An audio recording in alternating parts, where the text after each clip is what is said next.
ও আজকে ঝাল ঝাল করে ভর্তা করেছি আর অনেকটা শুকনো মরিচ দিয়ে অসাধারণ টেস্টি আর ঝাল ঝাল আজকে ভর্তা রেসিপি। তো কি করে বানালাম ভর্তা, পুরো রেসিপির সাথেই থাকুন। তো আমি তো প্রথমে সরিষার তেল দিয়ে নিলাম কড়াইতে পরিমাণ মতো। আজকে সরিষার তেল একটু বেশি পরিমাণেই দেব, কারণ একটু ভর্তাটা সেদ্ধ করার জন্য সর্ষের তেলের পরিমাণটা একটু বেশিই লাগবে। আর এবারে আমি প্রথমে শুকনো মরিচগুলো ভেজে নিচ্ছি। আমি বেশ কয়েকটা শুকনো মরিচ দিয়েছি, কারণ ভর্তাটা আজকে একটু ঝাল ঝাল করে মাখাবো।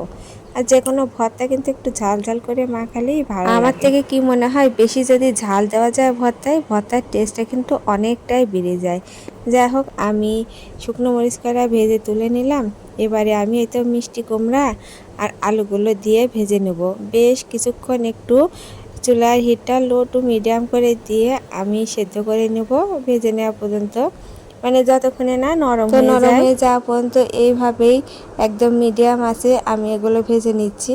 আর এই দিয়ে আজকে ঝাল ঝাল ভর্তা হবে, আর খেতে কিন্তু খুবই ভালো লাগে এভাবে ভর্তা তৈরি করলে।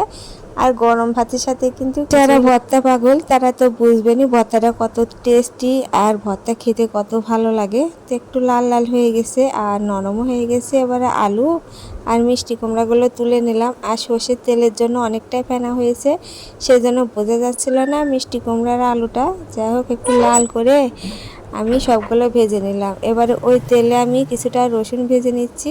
তো রসুনগুলো আমি আগে ভেজে নিচ্ছি লাল হয়ে আসা পর্যন্ত। তো রসুন আর পেঁয়াজগুলো ভেজে তুলে নিয়ে এই তো আমি ভর্তাটা মাখিয়ে নেব। তো শুকনো মরিচটা ভেজে রেখে আমি প্রথমে একটু হাত দিয়ে ভেঙে নিয়েছি, না হলে একটু নরম হয়ে যায় কিছুক্ষণ থাকলে। শুকনো মরিচে আমি একটু লবণ দিয়ে হাত দিয়ে মশলায় একটু ছেনে রেখে দিয়েছি। এবারে আমি বাকি যে সেদ্ধগুলো সেগুলো আমি হাত দিয়ে ছেনে মাখিয়ে নিচ্ছি। আর আলু সেদ্ধটা একটু শক্তই ছিল, তবু আমি হাত দিয়ে একটু ছেনে মাখিয়ে নিচ্ছি। কিন্তু হাতে মাখাই ভর্তাটা কিন্তু খেতে খুবই ভালো লাগে। ভালো করে কিন্তু চটকে ভর্তাটা মাখাতে হয়, সেজন্য টেস্টটি অনেকটা বেশি হয়। তো এবারে সামান্য লবণ দিয়ে আমি বেশ কিছুক্ষণ ভর্তাটা এভাবে মাখিয়ে দেখেছি। সেদ্ধ মাখাতে হলে বেশ কিছুক্ষণ এভাবে হাত দিয়ে মাখাতো। তো আমরা আগে কি করতাম, সেদ্ধটা কিন্তু বেশি সময় মাখাইনি, জাস্ট একটু মাখালে হয়ে যেত। কিন্তু আমার মা বলে বেশিক্ষণ ধরে এভাবে মাখালে কিন্তু সেদ্ধ স্বাদ খুবই ভালো আসে।